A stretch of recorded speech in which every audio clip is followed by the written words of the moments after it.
Pet Pawcast. I'm your host, Dr. Roberta Westbrook, and you're here with us at the Campus for All Animals, the Houston SPCA.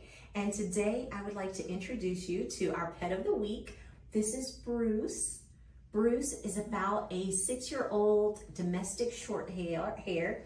He's male and he's neutered, and he's just such a sweet cat. He's looking for his home, to someone to take care of him for his life. So we would just love for you to come on down and visit with Bruce and all the other cats that we have available for adoption. You know, we chose Bruce because it's still National Adopt a Shelter Cat Month. It's June, and we want you to consider taking a cat into your household. But also, I want to talk to you today about what it may be like to bring a senior pet into your home. When you're looking for a new pet for your home, oftentimes we think of adopting a puppy or a kitten, but senior pets can be a wonderful option to bring into your new home. And I want to talk to you about some of the benefits of adopting a senior pet and things that you can be aware of and what to expect. So if you have questions about adopting a senior pet, please let us know, and hopefully I can help you sort through those concerns. But for now, Bruce is going to sit with us and I can answer some questions for you. Dr. Westbrook, what constitutes a senior pet? What is the age? Is it the age, or is it what tells us a pet is a senior? That's a great question. So when do you know that your pet is senior? So the textbook answer is once a pet reaches 75% of his or her expected lifespan, we consider them senior or geriatric. And as you can imagine, that can vary based on the species and the breed of animals. So when we're talking about cats have an average lifespan of about 15 to 20 years old.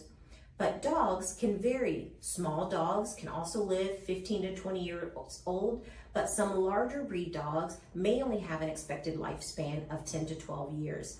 So once they reach about 75% of that expected lifespan, we call them a senior pet.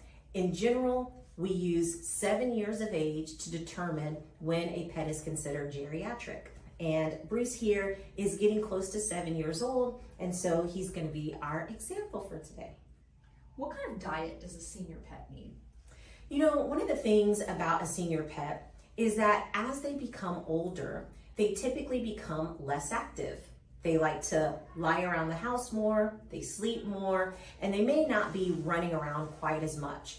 Because of this, we want to prevent obesity. We want to prevent senior pets from putting on too much weight as they become more sedentary. So diets for senior pets are typically lower in fat and lower in calories. If you're going to your local pet store, you can usually find a pet food brand that's labeled for senior dogs or cats.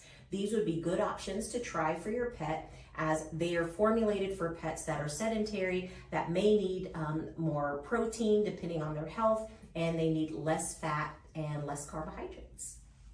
So if I had adopted a senior cat, what kind of things should I prepare for either immediately or in the future in terms of just general terms, or even just specific to the type of species? So when you're adopting a senior pet, I want to be clear that age is not a disease in and of itself, and that you can have a senior pet that's perfectly healthy and can live a very full life. What we sometimes get concerned about with pets as they age is their tendency to be more susceptible to disease. So diseases that affect senior cats are multiple. So things that you may need to look out for. One is make sure that your pet goes to the veterinarian at least annually to make sure that we're catching up with all of our health checkups, blood work, and vaccinations. But things that you might notice in cats as they get older is they tend to lose some muscle mass. So as a cat gets older, you may notice that their body becomes thinner, that as you look at their back and their rear legs, that they might seem to have a little bit less muscle mass. And that's because as they get older, they're not using those muscles as much, they're not as active, and so sometimes their muscles can atrophy or get smaller. And that can be a common sign that your pet is geriatric. You might notice that they're just a little more tired, that they sleep a little bit more. They may not be as interactive as they were as a young kitten, and this can be normal as well, as long as they have periods throughout the day where they're eating, drinking, urinating, defecating, and interacting with you. It's okay if they sleep a little bit longer than they used to. Some health conditions that geriatric cats may get. The first one is kidney disease. As cats get older, it's not uncommon for them to develop kidney disease, kidney failure. One thing that you may notice if your cat is developing kidney disease is that they can become more thirsty and drink more water. They can also subsequently urinate more. And so you may see them go more frequently to the litter box. And so one of the signs that we see with cats with kidney disease is what we call polyuria, or frequent urination, and polydipsia, or excessive thirst. And one of those things that can also happen in geriatric cats is another disease known as hyperthyroidism. Hyperthyroidism is a condition where the thyroid gland that's responsible for metabolism is overactive. And so what we see in cats with hyperthyroidism is they tend to lose weight, they tend to lose muscle, but because their metabolism is so quick, they also, sometimes as they eat more, but they're metabolizing it so quickly that despite a ravenous appetite, eating a lot, that they still lose weight. These cats can also vomit, and their hair coat can begin to look dry and unthrifty. So that's a second health condition that you might see cats get as they get older. What about dental disease? Yes, that's a great question too. So dental disease can also be common in older pets. One of the things that you can do is, again, take your pet to the veterinarian at least annually so that we can get a good look at your pet's oral cavity and determine what work needs to be done. Oftentimes, if the teeth remain healthy, they just may need a good cleaning. There are some times where the teeth may need to be extracted. Over the years, bacteria may build up, tartar may build up, and the gums, the gingiva, may recede, which exposes the tooth roots. And in those cases, we may need to extract teeth to make your pet more comfortable. Your veterinarian can do a very thorough oral exam and determine whether or not your pet just needs a teeth cleaning or whether or not your pet needs to have teeth extracted to make him more comfortable. Is it safe for senior pets to be outdoors? You know, being outdoors is always a risk for pets in general, whether or not they're senior or not. So as they become geriatric though, they may not be able to have the kind of reflexes and responses to the external environment that they used to have. So it certainly could be a disadvantage for your senior pet to be outdoors. Pets can also get what we call cognitive dysfunction, or basically become senile and not be able to remember things as they used to, and they don't have normal behavior. So if your senior pet gets out, their ability to make it back to you, to their home, their ability to respond to things in their environment may be impaired. I would recommend keeping your senior pet in the household as much as possible. And what are your thoughts based on a lot of the really great senior pets that we have here at the Houston SPCA in terms of introducing a new pet when there is a senior pet at the home? Yes, so you want to make sure that when you're introducing a new pet, that you do it gradually. It may be a good idea to start by letting your new pet and your household pet experience each other through smell rather than meeting right away. The way that you can do this through smell is letting each cat be able to sniff or smell an item that has been in contact with the other pet. So just introducing them, putting, a t-shirt or a bed in the other cat's environment so that they can get used to the smell of the other cat. Another technique that you can do is feeding them on either side of a closed door. This way, if your cat is food motivated, your cat may want to go eat throughout the day. When they go eat throughout the day, and the cat on the other side of the door also goes to eat throughout the day, they're enjoying something that they find pleasurable close to each other without being in the same room. And it can give them a positive experience by enjoying a meal close to each other without seeing each other. They can still smell each other, and it can help them get used to the other cat. So those are some ways that you can start introducing your new pet to your resident cat. Another technique that you can use is to purchase a feel-away diffuser. A feel-away diffuser is a pheromone. It's a chemical that you can use as essentially a plug-in in your home, and it emits a scent. We call that scent a pheromone that is harvested from cats, and that pheromone can actually help cats feel calmer in their environment. And so it may actually take a little bit of the anxiety off of the cats as they introduce each other to their new environment. And what are maybe some warning signs that new pet owners should look for to determine that their senior cat it's just not appropriate to bring another animal in, especially when they're a little bit even older than Bruce? So some signs that it may not be a good idea to bring another pet in is after you do these gradual introductions, if you're noticing that there is aggression and ongoing fighting between the two pets, you may want to consider finding a new home. Sometimes it can just take weeks to months, but they can learn to get along. I would consider contacting your family veterinarian for advice. You could also contact a pet behaviorist for advice. But if there's ongoing aggression and pets are getting injured or people are getting injured trying to prevent the fight, then you could consider finding a new pet or finding a new home for one of the pets, particularly maybe the new pet. But most of these problems can be worked out if you have time and do it gradually and get advice from a professional. Oh, that's really good stuff. We get that question a lot from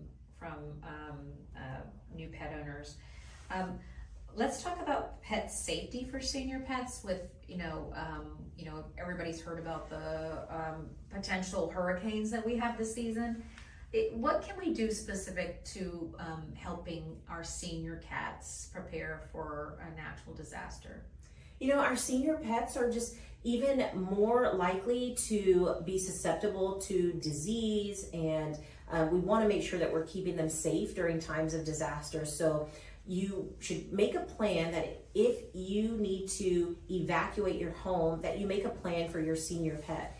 And that means making sure that you have a carrier so that you can travel with your senior pet. They may not be as fast to move out of the home as you might think, that you're rushing to get out of the home. But if you have a senior pet that may have arthritis or may have vision problems or hearing problems, they may not be as quick to respond to their environment. So making sure that you have everything necessary for them is going to be critical. So that means, again, having a carrier, their comforts such as their bed, food, enough water for approximately 2 weeks, and something comfortable for them to sleep in, maybe even a t-shirt that smells like you. You can put it in their carrier, you can put it in their bed, something to keep them comfortable as they transition into their new environment. And what makes a senior shelter pet so special? Because we do find them, we do think of them as very special here at the Houston SPCA. Absolutely. We call our senior pets golden paws because they're really golden, and there's lots of benefits to adopting a senior pet. One of them is that you get to know pretty quickly what their behavior is. You can come on down to our adoption center and you can visit with our pets. And for our adults and seniors, you can really tell pretty quickly what their behavior is like, and you can determine whether or not this is going to be a pet that fits well with your home. So oftentimes they're litter box trained, they're a little bit more like lap cats, and they can just relax on the couch with you if that's what you need in your family. And as long as you take them to the veterinarian and keep them healthy, they really can be a wonderful addition to your family. Is there any food specific that senior cats should really avoid? I know there's some general for cats, like the xylitol and the onions and things, but for senior cats especially? You just want to make sure that you're following your veterinarian's instructions. So generally, cats tend to have foods that are higher in protein and lower in carbohydrates. However, if you have a senior cat that has kidney disease, as I mentioned earlier, we will typically put cats with kidney disease on lower protein diets.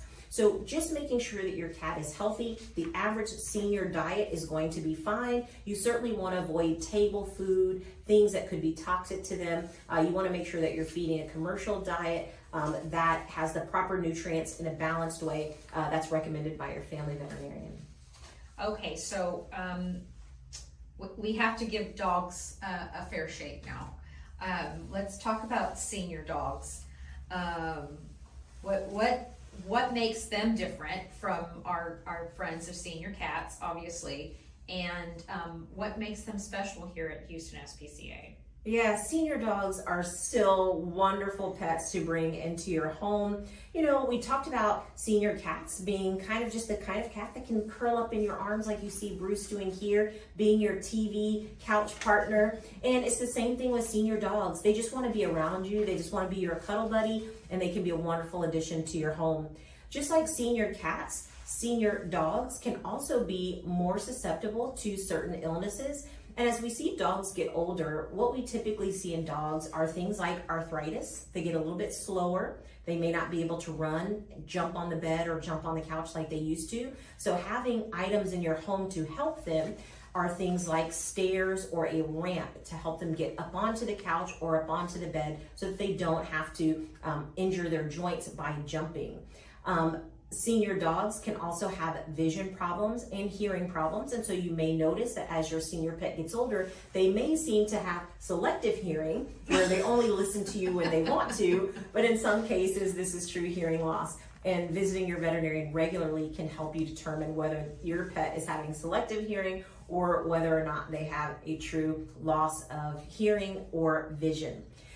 Your senior pet, again, just needs a lot of comfort. You may consider getting a bed that is thicker, the mattress that's thicker. As I mentioned with arthritis, we want to be really providing an environment for their comfort. So getting a really thick mattress, something that they can lay on where their joints will be comfortable, is something else that you want to consider for senior pets. Diet as well in dogs. A senior diet, a commercial senior diet is going to be very important. Dogs need high protein as well, but again, depending on your pet's health needs, your veterinarian may determine whether or not the diet needs to change, because food allergies can also be something that develops as pets get older. Okay, true or false?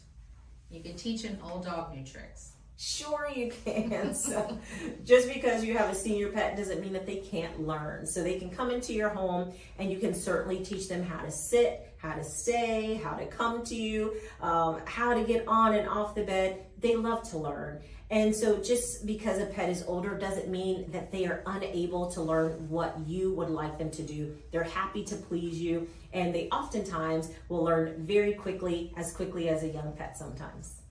And often you see, older dogs dealing with arthritis, or I'm guessing it's arthritis because it's like sometimes they have good days and sometimes they have bad days. Do you have something outside of what's going on, first of all? Because when they sometimes their legs work, sometimes they don't, and our veterinarian is saying that's normal. Can you tell us a little bit about that? Yes, absolutely. So, with arthritis, it could be a couple of things, just old age changes in the joints as they get older. The bones, particularly in the hips, can start to get a little remodeled, and they're not quite as smooth on the edges, and they don't tend to have quite as limber of movement as they did when they were younger. Sometimes this can cause discomfort and pain. You might notice that when your pet with arthritis gets up in the morning, that they're a little bit stiff. They may take a little bit longer to get up and a little bit longer to work out of that pain. But you will also notice that as the day goes on, as they become more active, that they look better throughout the day. So that's very common for arthritis, that it's rough getting up in the morning, it's a little bit stiff, a little bit painful in the hips, but typically throughout the day, they get much more active and some of that pain will subside.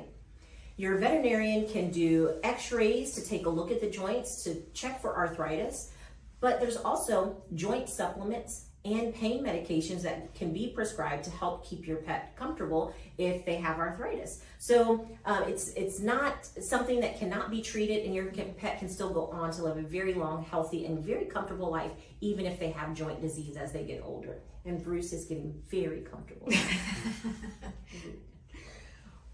dental disease in dogs. Can you talk about that process and how that helps with the mortality rate?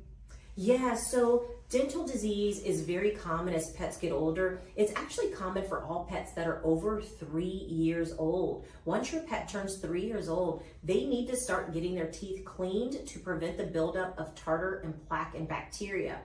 The risk with not getting the teeth cleaned and not brushing your pet's teeth regularly is that as they eat, there are micro traumas that happen to the gingiva. So as they eat particularly hard kibble, little parts of the gingiva become inflamed from all of the chewing motion. Bacteria that sit on the teeth can actually get into those inflamed areas, enter into the bloodstream, and travel throughout the body. Well, when this happens year after year after year, particularly when your pet is over 7 years old, 7, 8, 9, 10, we can start to see signs of this in other parts of the body. For example, in dogs that have heart disease, we have seen links from dental disease that causes heart disease. The bacteria love to get into the heart, live on the valves of the heart, and prevent the valves from closing appropriately. The bacteria will cause changes in the valves of the heart where they're not able to close appropriately. We pick that up as veterinarians as a heart murmur. So dental disease in dogs has been linked to heart disease and heart murmurs. It's also been linked to liver disease and kidney disease. So it's important that you get both your dog and your cat's teeth cleaned on a regular basis. Wow, Dr. Westbrook, that's really good stuff. I don't think most people know that. So yeah, it's, just like we brush our teeth every day, one of the risks of not brushing your teeth is that bacteria is not healthy for your body. And so we want to make sure that our pets can live long, healthy lives. And one of those is making sure that if we're not brushing our pet's teeth on a daily basis, which actually is recommended, that you get your pet to a family veterinarian and get their teeth cleaned annually to help keep not only to preserve their teeth so that they don't have to have them extracted, but to protect their heart and liver and kidneys. So just to reinforce that, you said every day? Yes. So ideally, you would brush your pet's teeth every day in the same way that we brush our teeth every day. It really helps to prevent tartar and plaque buildup and some of these conditions that I just mentioned. If you cannot do it every day, there's been research to show that at least if you can do it 3 times a week, there's still some benefit. Wow, that's good stuff. What about senior pets? Can they catch heartworms at that age? Absolutely. So as your pet gets older, please continue their regular preventive care. So that would include flea and tick prevention and heartworm prevention. So heartworm disease comes from mosquitoes. And every age of pet is still susceptible to bites from mosquitoes that carry heartworm disease. In senior pets, it can be even more devastating because if they get heartworm disease as an older pet, their heart is not quite as strong as it was when they were younger, and so the worm burden can have a more devastating effect. So it's important to keep your senior pet on heartworm prevention. Particularly in Texas, we recommend year-round because of the weather. We have hot, humid weather. Mosquitoes love that, and so we have mosquitoes year-round. Please keep your pet on heartworm, flea, and tick prevention year-round so that can help keep them healthy. Well, we thank you so much for joining us today on the Pet Pawcast and learning all about senior pets and what it may be like to bring a senior pet into your home. We encourage you to come on down to our adoption center. We're open every day from 11 a.m. to 6 p.m. There's no appointment necessary. Come on down and see all the dogs, cats, puppies, kittens, rabbits, and guinea pigs, and everything else we have available for adoption. We're happy to help you find a new member of your family. We'll see you next week on the Pet Pawcast.